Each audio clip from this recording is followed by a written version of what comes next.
Hey y'all, I am in a borrow pit, and today I'll be looking for any kind of pyritized ammonites or sea urchins, and hopefully we'll find some shark's teeth. Stay tuned.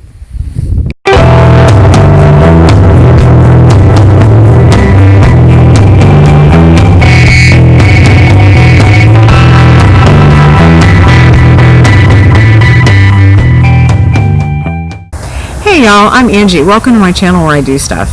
If you're new here, thank you for clicking, and if you're a returning subscriber, thank you for coming back. In today's video, we're going to go to a borrow pit in Waco, and they dug out Cretaceous era soil to help build an earthen dam for the lake. Now this is an Army Corps of Engineers site, and it is free, but you have to go to the Army Corps of Engineers office, which is nearby, and get a permit to put on your dash at the parking lot.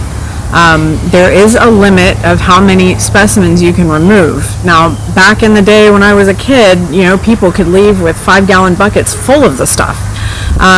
But it is used as a research area. I know that Baylor University and Central Texas College, I don't know who else, but I know that those two schools use it as research. And because of how much people were taking, they had to impose limits. And so now, if you go, you can leave with 2 specimens only. Just be aware of that if you decide to go. And I will show you the 2 specimens I left with. And make sure you check the description box, because I've given you some pretty good information on how you can go hunting for fossils in a place with a limit and not disturb the things you found, and still be able to go back to pick up things if you decide that's what you want to take.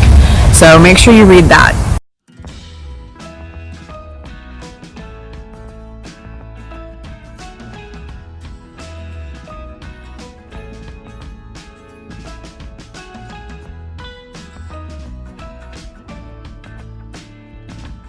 If you're new to my channel, I do fossil hunting, petrified wood, outdoor adventure kind of videos. I also do some DIYs that include outdoor elements, and on occasion, after certain things in the world have stopped happening, I will have videos about the auto racing I do.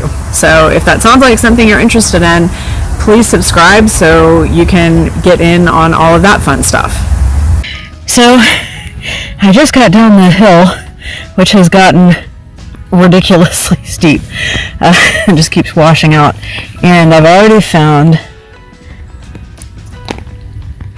a plate from a little sea urchin.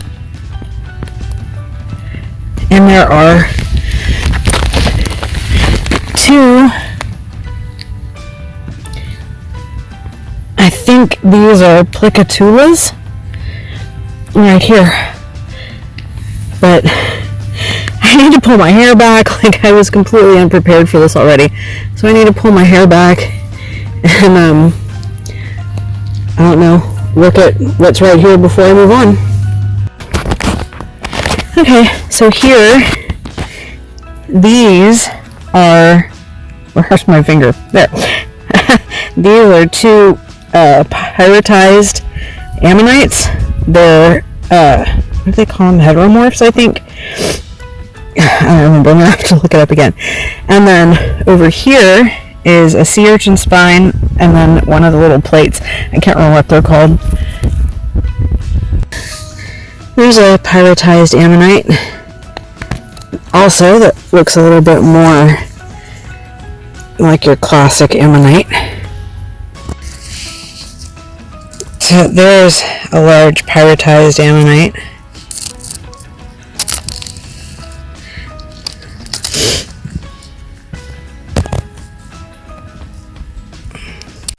Seconds of science. Pyritization is actually a type of replacement fossilization. Organisms get covered with marine sediments that are rich in iron oxide, and then bacteria that doesn't need oxygen, called anaerobic bacteria, begins to consume the organic material. And then a whole bunch of other stuff happens, and then bacteria that likes oxygen oxidizes it into pyrite. Later on in the video, you'll see an excellent example of pyrite disease, which is pyrite oxidation. Pyrite that's been unearthed will oxidize after being exposed to humidity and oxygen, and it does depend on its exact mineral composition as to how quickly and severely this happens. Museums have ways of mitigating decay, but private collectors have to get creative. If you collect specimens like this, the best thing you can do is make sure that you wash them completely, dry them completely, and store them somewhere in a very dry environment, maybe with desiccant. 60 seconds of science stuff. Make sure you follow me on all of my socials. Here's a piece of, I am assuming that is calcite. I really don't know. I've never found crystals out here before. That's kind of cool. That's really cool. Alright, so look what I found.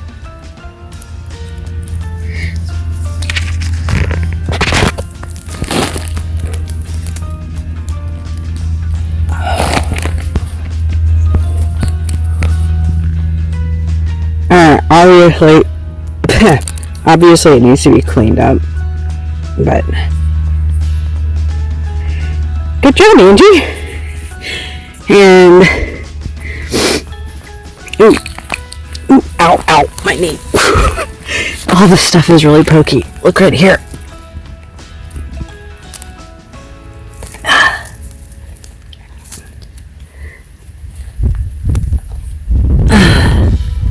That's a nice little pyritized ammonite.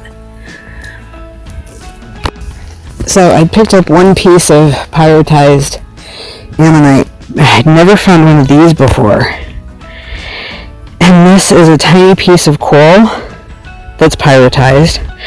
And it's a similar kind of coral that I find on the Brazos at Stone City by my house all the time. But I've never found one here, and I've never found it pyritized. I just thought that was kind of cool.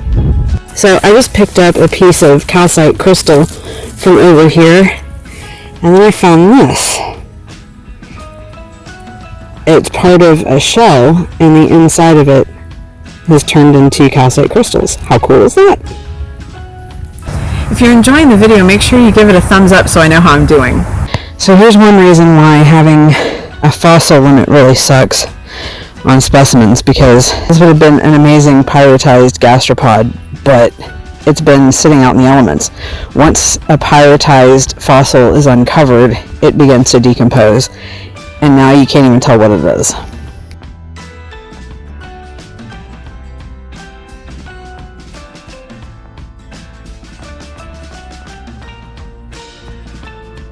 This makes me so sad because there was a very big sea urchin here. There are just pieces of it everywhere, but it got crushed somehow. Like most of everything in here. Everything in here is pretty much crushed. So many beautiful shells and things like that, but they've all just been smashed into little tiny pieces. Well, I've had a great time here today, but I'm tired, and I do have to drive 2 hours back home, and since there is a collection limit, then there's really no reason for me to stay here any longer, because then if I find something, I'm just going to be upset that I have to choose. So after all of that, this is what I decided to take home.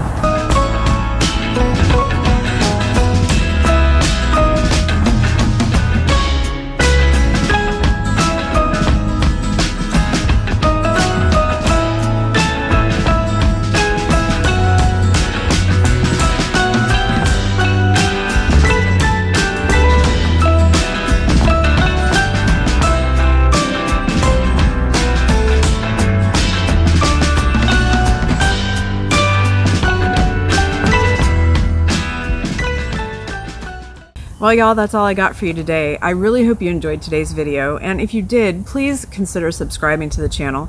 It really helps me out, and it really helps the channel grow. Don't forget to leave a comment down below and let me know if you were with me the other day, what 2 specimens would you take home? Thank you so much for watching, and I hope you join me next week when I do more stuff. Bye!